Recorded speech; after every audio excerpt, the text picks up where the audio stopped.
10 सालों में उन वादों को धरातल पर उतारने का मैंने प्रयास किया। जमुई की जनता ने जो प्यार दिया और आज जिस तरीके से, यकीनन मेरे लिए भी ये भावुक क्षणों में से एक है, क्योंकि मुझे नहीं पता कि आने वाले दिनों में मेरी पार्टी क्या फैसला करती है, मुझे कहाँ से वो चुनाव लड़ाती है। पर आज जिस तरीके से सबकी आंखों में आंसू थे, आज जिस तरीके से सब लोग रास्ता रोक रहे थे कि भैया जमुई को छोड़ के मत जाइएगा, जमुई को छोड़ के मत जाइएगा, मुझे लगता है सबसे बड़ी चीज़ ये मैंने कमाई।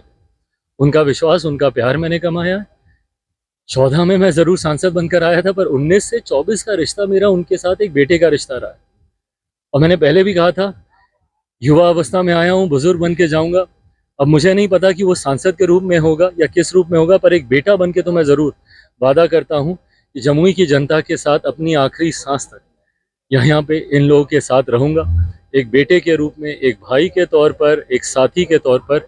उम्र भर मेरे वजूद को बनाने वाले जमुई के लोग हैं। आज प्रदेश भर में चिराग पासवान को या बिहार फर्स्ट, बिहारी फर्स्ट को लोग जानते हैं तो सिर्फ और सिर्फ जमुई के लोगों की वजह से।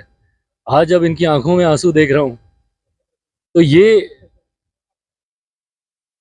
बस यही कमाया मैंने। हाँ बिल्कुल, ये नहीं आसान ये फैसले।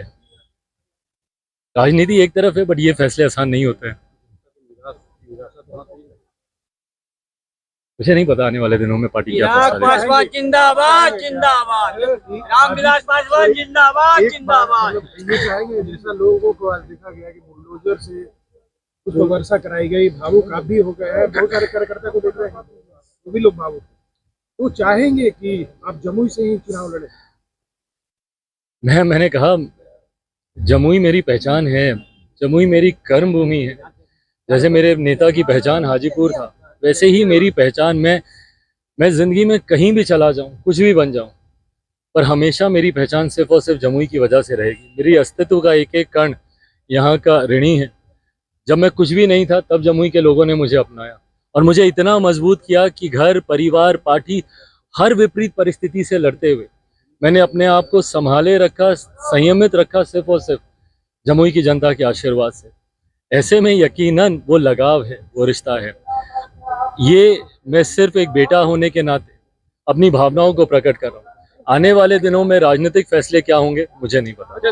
क्या अलग हटते हैं थोड़ा सा, आपको भी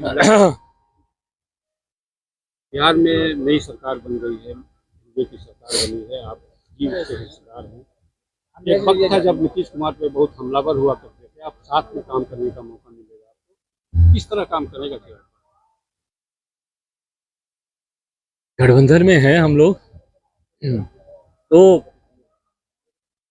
देखिए गठबंधन सबसे पहले आता है, गठबंधन का हित सबसे पहले आता है और ये गठबंधन के द्वारा लिया गया फैसला है मुख्यमंत्री जी को वापस गठबंधन में लाने का। मैं ये मानता हूँ कि हम लोग का एक बड़ा लक्ष्य है, 400 से ज़्यादा सीटों के लक्ष्य के साथ हम लोग आगे बढ़ रहे हैं।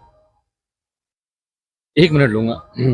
400 से ज़्यादा की सीटों के लक्ष्य के साथ हम लोग आगे बढ़ रहे हैं और उसमें यकीनन बिहार की 40 सीटें महत्वपूर्ण हैं, बहुत मायने रखती हैं।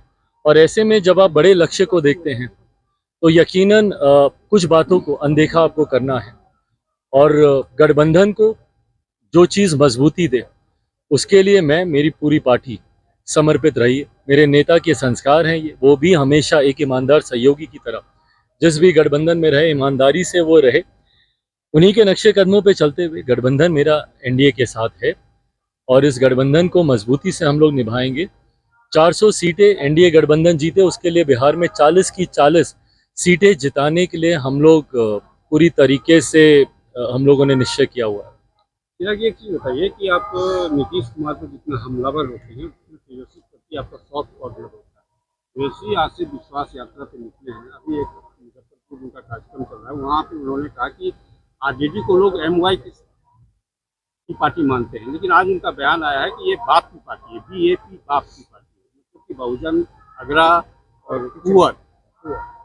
भाई मुझे नहीं पता कि वो कैसी कैसी टर्मिनोलॉजीज ला रहे हैं। वो तो जब MY भी बोलते थे मैं भी बोलता था कि हाँ हम लोग भी MY पे विश्वास रखते हैं, पर मेरा MY महिला और युवा का MY था। मैं जमात में विश्वास रखता हूँ, मैं जात में मैं विश्वास नहीं रखता। और जब मैं जमात की बात करता हूँ और जब मेरे प्रधानमंत्री भी बात करते हैं, उन्होंने भी 4 विशेष तौर पर जमातों का जिक्र किया, महिलाओं की बात की, युवाओं की बात की, किसानों की बात की और गरीबों की बात की। मैं भी मानता हूं देश में अगर कोई एक भेद हो सकता है तो वो सिर्फ अमीरी और गरीबी के बीच में ही हो सकता है। एक अमीर जो अमीर होता जा रहा है, दूसरा गरीब जो गरीब होता जा रहा है। और विकसित देश, विकसित बिहार के निर्माण की आप कल्पना तब तक नहीं कर सकते जब तक उस गरीब वर्ग के हर एक व्यक्ति का हाथ पकड़कर आप मुख्य धारा के साथ उसको नहीं जोड़ते। अब भले वो व्यक्ति अगड़ा हो, भले वो व्यक्ति पिछड़ा हो, भले वो व्यक्ति दलित हो, भले वो व्यक्ति अनुसूचित जाति जनजाति किसी भी वर्ग से आता हो, भले वो व्यक्ति महिला हो, पुरुष हो, हिंदू हो, मुस्लिम हो, जैन हो, सिख हो, ईसाई हो, कोई हो, आपको हर उस व्यक्ति को जोड़ना होगा। मैं 21वीं सदी का पढ़ा लिखा युवा हूँ, जहाँ मैं एक तरफ केंद्रीय विद्यालय की बात करता हूँ, मेडिकल कॉलेज की बात करता हूँ। मैं जात पात पे नहीं विश्वास रखता और मैं मानता हूँ कि तभी आप हमारे बिहार को आगे लेकर जा सकते हैं। जिस दल का आप जिक्र कर रहे हैं, राष्ट्रीय जनता दल, और उनके नेता, एक लंबा समय उनको भी मिला और उन्होंने ही इस जातिवादी परंपरा को कहीं ना कहीं आगे लेकर आए। एमवाई समीकरण की बात उन लोगों ने खुले मन से की। उन लोगों ने कम्युनल डिवाइड की बात की, हिंदू मुसलमानों को अलग करके मुसलमानों को अलग दृष्टि में दिखाने का काम किया। जाति की बात उन्होंने की, यादवों को एक अलग जाति दिखाकर बाकी तमाम पिछड़ा वर्ग के, अगड़ा वर्ग के, दलित समुदाय से आने वाले लोगों को उन्होंने अलग करने का काम किया। अब समावेशी राजनीति की अगर सोच वो रख रहे हैं तो अच्छी बात है। चिराग, एक चीज बताइए कि